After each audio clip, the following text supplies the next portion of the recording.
permettez-moi de déclarer la cérémonie de remise du prix Henri Dunant 2021 Terrain officiellement ouverte. On est censé ce soir partager avec vous la méthodologie du concours et aussi un peu de notre terminologie. Cela pourrait être un peu fastidieux d'entrer dans tous ces détails techniques. Et c'est pour cette raison qu'on a décidé de vous montrer une épreuve piquetée aujourd'hui. Ça commence avec quelqu'un qui dit « Piquetée time ». Cette épreuve nous amène à 1859, au lendemain de la bataille de Solferino. Il décide d'aller voir le maréchal Patrice de MacMahon et pour obtenir son soutien dans les activités de secours en faveur des militaires malades et blessés. Nous pourrions faire une entrée solennelle à Pozzolego, mais encore faudrait-il pour cela que cette entrée soit solennelle sans être pesante. Non, je vais peut-être vous donner l'impression de me répéter, mais comme à Sébastopol, j'y reste. Ah, ça doit être le fameux homme en blanc dont on m'a annoncé l'avenue. Faites-le entrer, Yann du Sud.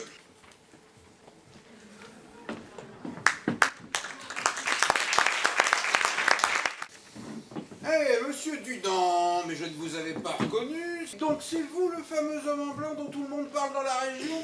Vous qui, à ce qu'on dit, avez secouru des blessés? Maréchal, oui, c'est bien moi, et je vous salue respectueusement. Nous avons affronté la totalité des troupes de l'ennemi. Oui, Maréchal, c'est justement pour cette raison que je souhaitais vous rencontrer. Il s'agit souvent de bombardements aveugles, qui tirent n'importe comment, n'importe sur qui, des infirmiers, des brancardiers, des blessés, des gens de l'intendance, et sur n'importe quoi, des réserves d'eau, des dispensaires. Ah, les baïonnettes, quel progrès! Non seulement ça permet d'achever les blessés, mais aussi, faute de munitions, ça permet de pouvoir encore se défendre et même tuer. Oui, tout soldat sait l'intérêt d'avoir une bonne baïonnette bien aiguisée sur le champ de bataille. Moi-même, je pense que... Moi-même, j'espère qu'un jour, on limitera ou on interdira des armes. Mais en tout cas, Maréchal, je ne suis pas là pour parler de l'art de la guerre, mais plutôt des horreurs de la guerre. Je connais ces drames, mais la mort à la guerre est en quelque sorte inéluctable. Et les coutumes de la guerre, sur les champs de bataille, c'est de laisser mourir les blessés, au mieux de s'en occuper après les combats. Les chevaux sont plus importants. C'est une arme de guerre qu'il faut sauvegarder parce qu'ils sont indispensables à la victoire. Venez-en en fait, Dunant. Avez-vous me dire qu'il faut interdire la guerre? Vous savez bien que la guerre est divine, comme l'a écrit si bien le comte Joseph de Maistre. Je comprends, Maréchal, mais il est impérieux que vos soldats libèrent sitôt que possible les médecins militaires autrichiens qui sont prisonniers de guerre. Libérer des prisonniers de guerre avant la fin des hostilités? Vous imaginez? Maréchal, sauf votre respect, nous ne parlons pas de n'importe quel prisonnier, mais des médecins qui pourraient nous être d'une grande aide en soignant nos blessés. Il faut absolument signaler aux combattants qu'ils ne sont pas ennemis. Avec un drapeau, un brassard pour les protéger. Oui, ça c'est possible. Il serait préférable que ce respect soit inscrit dans un principe conventionnel et sacré. Hier, j'ai rédigé plusieurs courriers sur la dictée des soldats français à l'agonie. Alors, pourriez-vous m'aider à acheminer ces lettres jusqu'à leur famille? Écoutez, Dunant, je vous l'ai dit. Les civils m'importent peu. La guerre ne regarde que les militaires. Et pour votre courrier, certains de mes soldats sont des vaguemestres, mais jamais des facteurs de lettres. Maréchal, au nom de l'humanité, au nom du Christ, au nom de la civilisation, il faut faire quelque chose. Dès que je serai à Genève, où j'espère m'y rendre d'ici 2 semaines, je mettrai toute mon énergie à œuvrer pour effacer ces terribles souvenirs de Solferino. Bien sûr, Maréchal, vous pouvez me prendre pour un rêveur, que seuls ceux qui sont assez fous pour penser qu'ils peuvent changer le monde y parviennent. Et là, j'espère avoir cette folie, Maréchal. Eh bien, moi, je n'espère pas. Franchement, vous me voyez présider à la fin de ma vie une vague société pour protéger des soldats blessés? Non, j'ai d'autres ambitions, cher monsieur Dunant. Bon retour à Genève, et que les vents soient favorables, que vous obteniez ce que vous voulez. Merci, maréchal. Au revoir.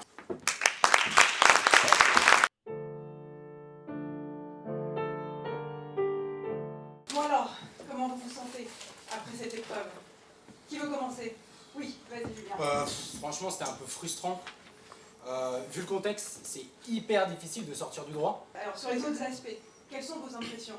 Bah, c'était compliqué aussi parce que c'était le seul à parler, quoi. Donc, En plus, il faisait que nous couper la parole à chaque fois. il y a le rôle d'Henri Dunant, donc moi, comme cocher d'Henri Dunant, j'ai essayé d'amener un peu de droit, mais c'était un peu compliqué, quoi. Et donc ça, c'est à vous de trouver un équilibre entre assumer votre rôle et en même temps être capable de sortir du droit. Peut-être qu'on a mal planifié la stratégie. On a, par exemple, oublié au début de définir quels étaient les objectifs. Et donc là, on a commencé à parler d'un tas de choses qui n'étaient pas vraiment à voir avec les points à discuter. Ouais, c'est vrai. Même si on a pu marquer des points finalement avec cette histoire de conduite des hostilités, quand on s'est laissé embarquer sur la question des baïonnettes là, globalement totalement écarté de l'objectif, on est d'accord, qui était d'obtenir finalement de l'assistance pour les activités de secours. Donc, Peut-être un peu insister trop sur le caractère historique d'Henri Dunant, on aurait peut-être dû plus accentuer son talent de diplomate ou son audace d'aller de l'avant avec des propositions qui étaient novatrices à l'époque. J'aurais une dernière question. J'aimerais bien savoir maintenant, en un seul mot, quel est votre état d'esprit après cette épreuve? non, motivé. Enthousiaste. Au taquet. Bon, ça fait 2 mots, mais on se voit plus tard.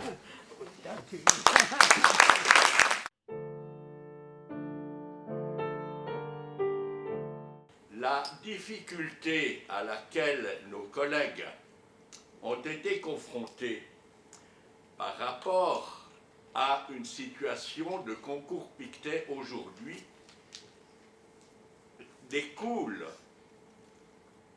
de l'immense imprécision du droit à cette époque. Il est faux de croire qu'il n'y avait pas de droit des conflits armés. À l'époque où on se situe, la bataille de Solferino, il y a un droit humanitaire, il y a des règles. Les lectures que l'on fait d'un pays à l'autre ne sont pas forcément identiques, et si on ne fait pas la même lecture, évidemment, les comportements seront immédiatement qualifiés de violation, mais la grande faiblesse de la règle coutumière. Comment voulez-vous instruire les troupes sur cette base-là? Comment voulez-vous assurer qu'elles soient respectées au combat? Donc dans la violence des combats, l'immense risque, c'est que ces règles soient oubliées. Et là, on mesure l'apport énorme de Dunant. Que faisait Dunant à Solferino? Dunant est allé en Italie à cause des problèmes de la Société des Moulins de Mons Gemina. Donc, un voyage d'affaires. Là-dessus, il tombe sur la catastrophe de Castiglione. Imaginez la situation, vous aviez, après 24 ou 48 heures, plus de blessés que de personnes valides. Et il, évidemment, oublie sa mission liée au moulin de Mons Gemina et se met au service de ses blessés, donne à boire, remplace des pansements, comme il l'a dit, envoie son cocher à Brescia. En quoi est-ce que Dunant mérite de retenir notre attention aujourd'hui?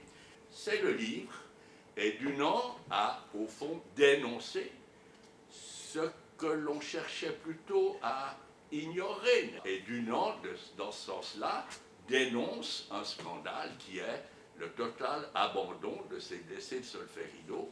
Quand il parle des blessés, quand il décrit l'église, la Chiesa Maggiore, et qui vous dit à gauche il y avait ça, et à droite il y avait cela, etc., évidemment c'est ce qu'il a vu. Et c'est là où son témoignage est bouleversant et a bouleversé son époque.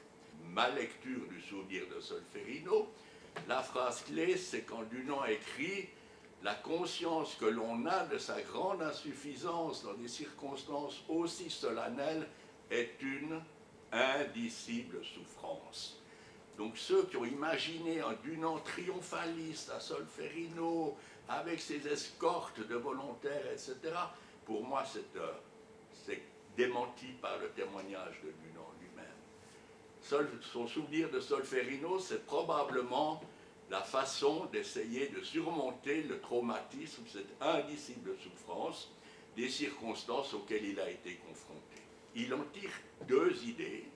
L'idée donc de créer des sociétés de secours, et c'est ça qui va amener la fondation de la Croix-Rouge. Et puis la deuxième idée, certainement liée à cette expérience qui mentionne des médecins autrichiens capturés, qui sera le principe de neutralité à la fois des blessés, mais surtout des services de santé, qui est au point de départ de la Convention de Genève. Et puis, là intervient un deuxième personnage, qui est Gustave Moignet, et quand il voit le livre de Dunant, il dit, il y a là maintenant quelque chose à réaliser, prend contact avec Dunant, et c'est très certainement Moignet qui va proposer la stratégie qui permettra de mettre en œuvre les deux idées de Dunant. La première, c'est la convocation, effectivement, en octobre 1863, d'un congrès. Et la première convention de Genève, dont l'idée est déjà présente dans le souvenir de Solferino,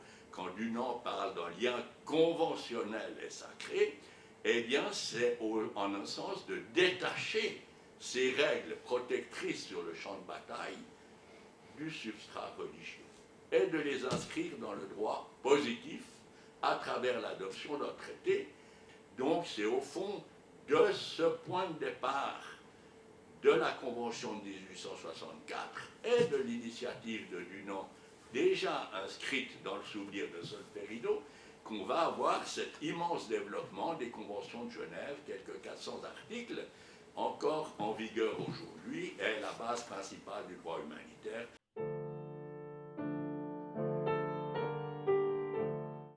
Je relèverai trois choses remarquables de Jean Pictet.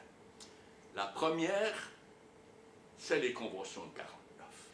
Et Jean Pictet va être le chef de projet, le pilote. Évidemment, il n'a pas créé ces conventions nouvelles seul, mais c'est lui qui en avait la responsabilité, et on doit être infiniment reconnaissant pour cette initiative, parce que c'était possible à ce moment-là. Les traumatismes de la guerre, les horreurs dont on sortait, le souvenir également de la guerre d'Espagne très présent dans les esprits, vont permettre l'adoption de toute une série de dispositions que les États ne seraient absolument pas prêts à adopter aujourd'hui. Deuxièmement, Pictet a joué un rôle important sur la question des principes fondamentaux, a publié en 1955 un ouvrage magistral intitulé « Les principes de la Croix-Rouge ». C'est une source d'espoir pour tous ceux qui souffrent sur un doctorat, parce que Pictet a présenté ça comme thèse de doctorat, et c'est une thèse qui a changé le mouvement et, en un sens, le monde. Et sur cette base-là, Pictet a donc formulé ces principes, et finalement l'adoption en 1965 de la Déclaration des principes fondamentaux de la Croix-Rouge. Le troisième héritage de Jean Pictet tient à la doctrine du CICR et dans une large mesure du mouvement international de la Croix-Rouge et du Croissant-Rouge, parce qu'il s'intéressait à ces questions éthiques au-delà du droit, ou plutôt dans le cadre du droit. J'ajouterais que Pictet était un homme extrêmement bienveillant. Et c'était quelqu'un qui conseillait, qui avait un don pédagogique, qui relisait les textes et puis qui vous expliquait, mon jeune collègue, là vous avez écrit ceci, mais il me semble que, etc. Donc il jouait aussi un rôle. Moi je garde le souvenir d'un homme très bienveillant et très attachant. Je vous remercie.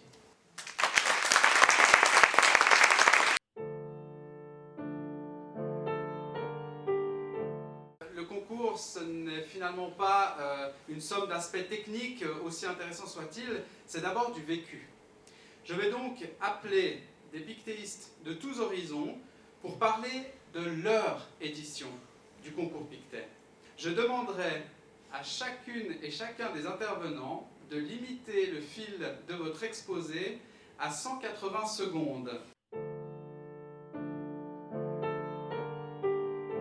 On partage une semaine avec des personnes qui ont les mêmes intérêts, trouver avec des personnes des différentes universités, de tout le monde, de tous les contextes, des différents qui parlaient différentes langues, mais il y avait une langue commune que c'était le DIH.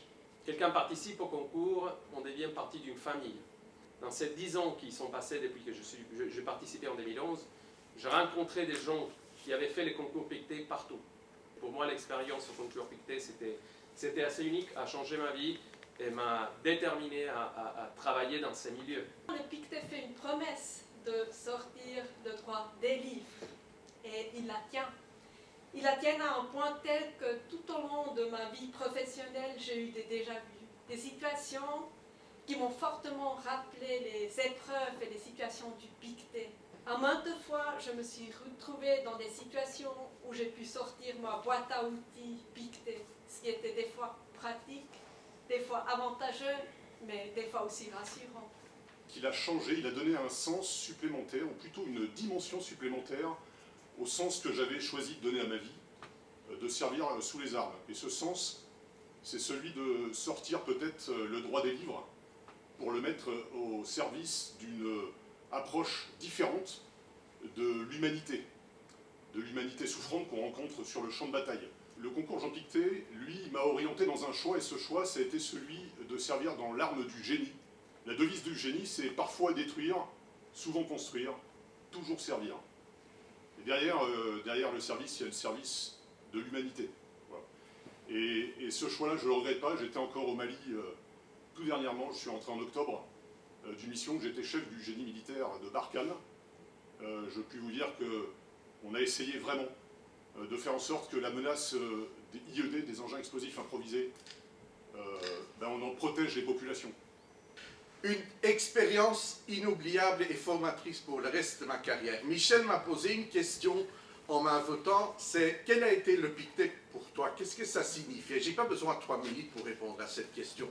Je peux y répondre en une seule phrase. J'aurais jamais été là ce soir dans la position que j'occupe actuellement et les positions professionnelles et expériences professionnelles que j'ai pu vivre si j'avais pas eu l'occasion de participer au concours Jean Pictet en 2002.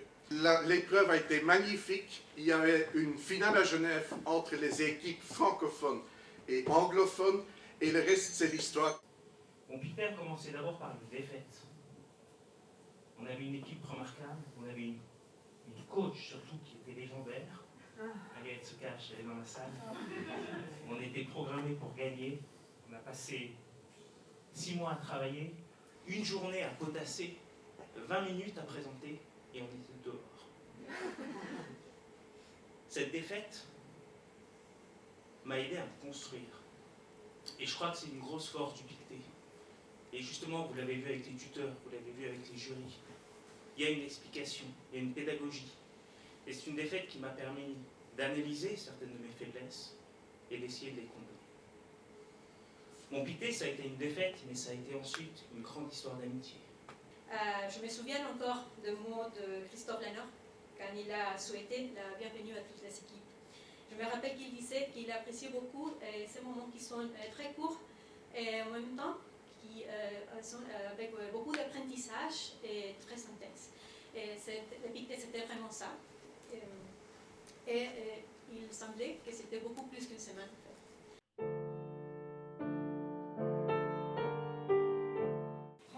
Déjà que le concours Jean Pictet existe, et ceci grâce au dévouement de Christophe Lanor et Michel Dérat, ainsi que d'un grand nombre de personnes dont beaucoup ici sont présentes.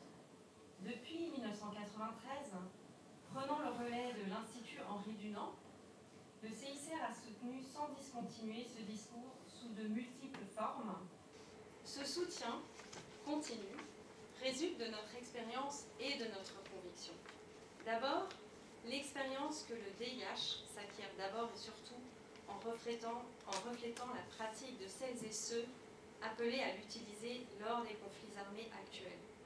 Le concours Jean Pictet a un impact indéniable sur la promotion et la mise en œuvre du DIH. Il a non seulement engendré de nombreux concours similaires organisés par le CICR et ses partenaires au niveau national, régional et international, mais il a encore généré de véritables vocations humanitaires parmi les participants, et nous l'avons entendu que beaucoup qualifient de life-changing experience. Près de la moitié de ces pictéistes occupent des postes leur permettant souvent d'avoir des contacts avec des décideurs pour évoquer des questions concernant le DIH ou des problèmes humanitaires. Et comme la plupart sont des jeunes professionnels, il est probable que leur influence ira en grandissant avec leur expérience. Une fois, je parlais avec un conseiller juridique, chef conseiller juridique d'un ministère des Affaires étrangères qui me disait « Mais la moitié de mon équipe ont fait le concours Pictet ». Aujourd'hui, le prix Henri Dunant-Terrain 2021 vient autant consacrer que confirmer donc cet impact. Cette reconnaissance est également un signal rassurant dans les temps troublés qui sont les nôtres. L'assurance que le CICR peut compter sur une communauté forte et engagée pour soutenir à ses côtés la diffusion et la mise en œuvre du droit humanitaire. C'est précisément à des époques comme celle-ci qu'un concours comme le concours Pictet, une communauté telle que la vôtre, un partenariat tel que celui du CICR avec le CEJP prennent tout leur sens. Soyez assurés à cet égard que le CICR demeure engagé, autant qu'honoré, de continuer à soutenir ce concours du mieux qu'il le peut, aujourd'hui comme pour les temps à venir. Je vous remercie.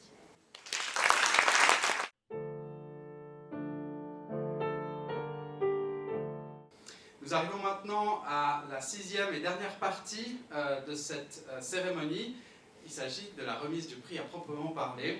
J'aimerais inviter à cet effet deux personnes, deux membres du conseil de fondation Prix Henri Dunant. Tout d'abord, Madame Morgane Desboeuf, candidate au doctorat et assistante de recherche et d'enseignement à l'Université de Genève et arrière petite nièce d'Henri Dunant. Morgane, s'il vous plaît. Vous serez accompagnée de Madame Cécile Dunant-Martinez, active dans le secteur bancaire, et qui est, elle, arrière petite nièce d'Henri Dunant et qui va également venir remettre le prix. Cécile, s'il vous plaît. Maintenant, demandez aux lauréats Michel et Christophe de bien vouloir monter, s'il vous plaît, sur la scène.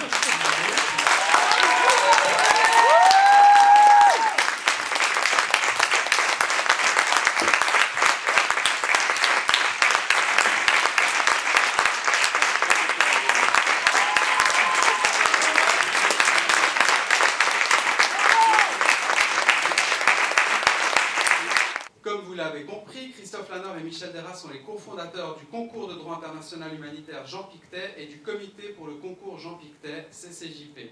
Christophe Lanor et Michel Desrats ont écrit, et ils ont coécrit de nombreux articles qui traitent de l'approche pédagogique promue par le concours Pictet. Mais bien plus que leurs articles, Michel et Christophe ont véritablement incarné le concours Jean Pictet, participant pratiquement à chacune de ses éditions depuis sa création en 1989. Et travaillant de manière aussi humble qu'infatigable pour garantir sa tenue, sa qualité humaine et juridique, et sa capacité à innover, édition après édition.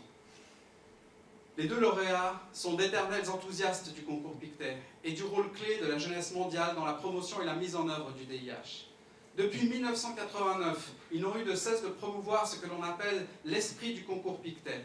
Cet esprit se caractérise par l'humanité et l'amitié présidant à chaque édition, et permettant aux participants, aux encadrants, aux organisateurs de tous horizons de se rencontrer pour nouer des liens forts qui perdurent par-delà l'espace comme par-delà le temps. Ce faisant, les deux lauréats sont devenus des figures incontournables de la formation au DIH basée sur la pratique et alliant à la fois excellence et humanité. Ils ont ainsi offert une contribution remarquable à la promotion et à la mise en œuvre de ce droit partout dans le monde grâce à une formidable communauté mondiale d'humanitaires développée à partir du concours. La remise du prix Henri Dunant-Terrain 2021 à Christophe Lanor et Michel Desrats résonne autant comme une consécration qu'une confirmation de l'impact de leurs efforts pour promouvoir les idéaux d'Henri Dunant comme ceux de Jean Pictet pour un monde aux guerres moins meurtrières. Je vous remercie. Je ne vais pas parler des 36 éditions précédentes, sinon on y sera encore demain matin. Mais je veux rebondir sur la simulation de concours qu'on a vue tout à l'heure et l'interprétation extraordinaire qui en a été faite, ça m'a rappelé un vieux souvenir d'il y a 25 ans. Une personne, que je ne nommerai pas, avait dit, dans un propos lapidaire, « Le Pictet, c'est du théâtre ». Cette personne faisait partie de ceux qui pensent que la transmission du savoir juridique, ça doit se faire dans un cours magistral délivré ex cathedra devant des étudiants passifs et muets. Et la transmission du droit, en DIH, ça s'appelle la diffusion. Et c'est assez curieux parce que je suis venu à ce droit à travers la diffusion. La diffusion, je l'ai rencontrée, ça ne va pas en surprendre beaucoup ici, à l'Institut de Saint-Rémy. Mais à l'Institut de Saint-Rémy, en septembre 1987, j'ai surtout rencontré Jean Pictet et Sean McBride, prix Nobel de la paix et prix Lénine, le seul, je crois, à avoir cette distinction. Et quand Jean Pictet et Sean McBride s'expriment dans leur communication sur la diffusion, eh bien, on écoute. Et j'ai écouté. Et j'ai écouté que parmi les publics qui étaient, les 8 publics qui étaient ciblés pour la diffusion, au premier rang desquels il y avait bien sûr les militaires, mais au 7e rang desquels il y avait les milieux universitaires. Et quand je suis rentré en France, en septembre 1987, après une enquête qui a duré quelques mois parce qu'il n'y avait pas d'Internet, bien évidemment, je me suis aperçu qu'il n'y avait aucun cours de DIH en France en 1987. Et donc, puisque le DIH ne pouvait pas rentrer dans les facultés, eh bien, on a fait sortir les étudiants des facs pour le faire rentrer dans le concours Jean Pictet. Et dans le concours Jean Pictet, on a fait sortir le droit des livres et surtout des conventions de Genève et protocoles additionnels dans des simulations, dans des jeux de rôle, dans le cadre de conflits armés fictifs. Alors oui, le Pictet, c'est peut-être du théâtre, mais c'est un théâtre qui est diablement efficace. J'ai dit que j'étais tombé en amour avec le DIH à l'Institut de Saint-Rémy en septembre 87, et un mois plus tard, je suis tombé en amour avec ma femme. Je ne peux pas ne pas associer Véronique au concours, d'abord parce que, imaginez que pendant 33 ans, elle a entendu parler du concours Jean Pictet tous les jours, et parfois plusieurs fois par jour, et puis surtout, je n'oublie pas qu'elle a participé à l'aventure au tout début. Je suis très content d'avoir le prix terrain, moi qui ne suis jamais allé sur le terrain.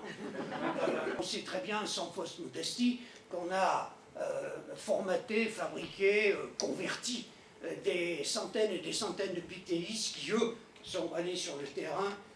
Créer le concours, c'est pas le plus difficile. Le plus difficile, ça a été de le faire durer, et la clé de cette longévité, la clé de cette ténacité, les 2 derniers concours en ambiance Covid, en présentiel et en Albanie, c'était pas forcément facile à organiser. La clé de tous ces succès, c'est mon ami Christophe.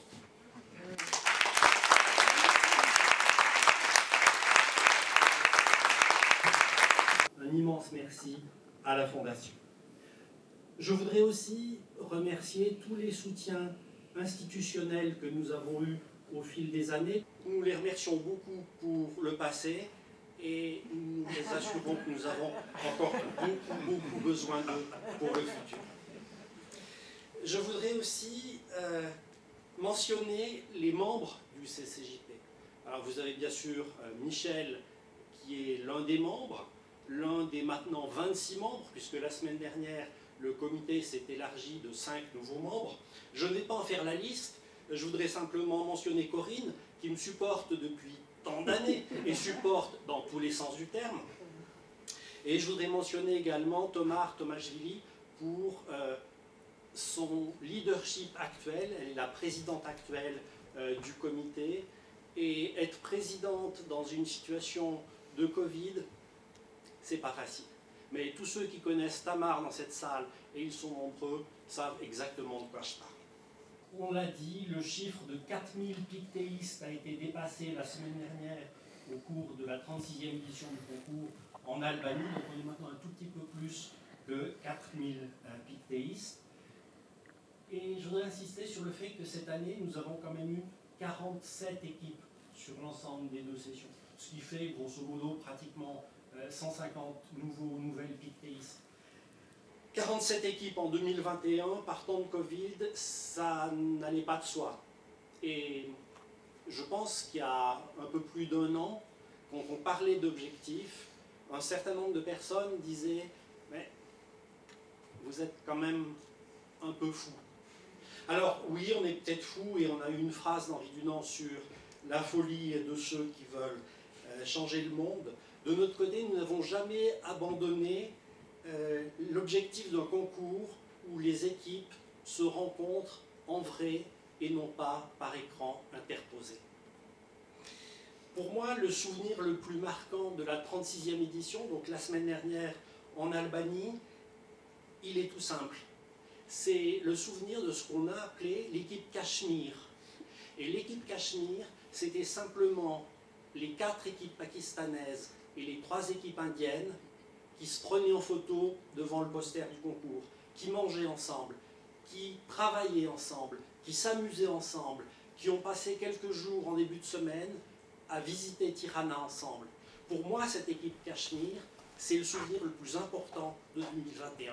Et je crois qu'on n'a jamais été aussi près avec cette équipe Cachemire des idéaux d'Henri Dunant. C'est le concours Pictet qui a créé les pictéistes, mais c'est aussi les pictéistes qui ont fait avancer le concours.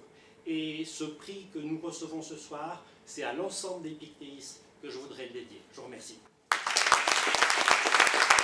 On va procéder à la remise du prix de manière physique, et donc je vais demander à Cécile, si tu veux bien t'avancer pour remettre à Michel le prix Henri Dunant Terrain 2021.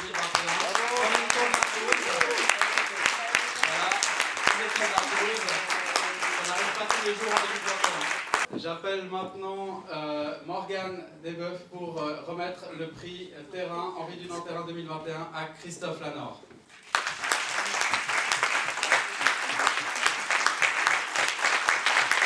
J'aimerais terminer par une phrase rituelle chère à un des 2 lauréats, et je déclare maintenant la cérémonie de remise du prix Henri Dunant 2021 Terrain officiellement close. Bravo!